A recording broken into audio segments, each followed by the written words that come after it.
ce qui vient de se passer en Afrique du Sud, ce n'est pas quelque chose qui est visible seulement dans les États francophones, mais tous les Africains conscients aujourd'hui, on voit que l'impérialisme français, c'est un véritable danger pour ce continent.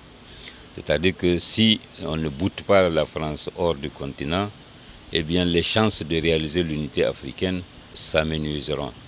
D'ailleurs, vous constaterez que l'effort que les pays de l'Afrique de l'Ouest ont mis en place pour réaliser une monnaie commune a été torpillé par la France.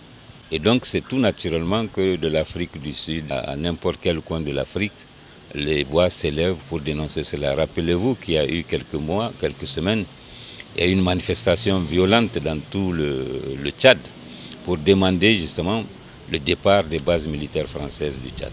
Et on sait ce qu'il en est. Donc autant il y a un sentiment de révolte contre cette injustice, autant vous trouverez que les dirigeants africains rament à contre-courant. C'est pour dire qu'il y a des choses contradictoires qui se déroulent sur le continent.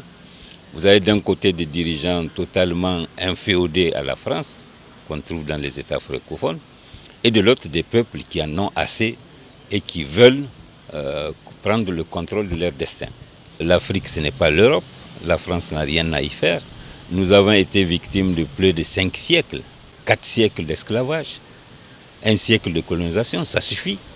Donc si l'État français ne peut pas s'en sortir sans exploiter le continent, ça veut dire qu'il n'a pas d'avenir. Parce qu'au fond, ce qui se passe ici, c'est que autant nous décrions le comportement des dirigeants africains, c'est par eux et à travers eux que tout ceci s'est organisé. Autant en Europe, les peuples ne sont pas si bénéficiaires que ça de ce qui est en train de se passer. Donc le pillage de notre uranium, la mise sous coupe réglée de toutes nos ressources, ne bénéficie pas à l'ensemble des peuples en Europe ou du peuple français. C'est-à-dire qu'il y a une élite, il y a une bourgeoisie qui s'en accapare.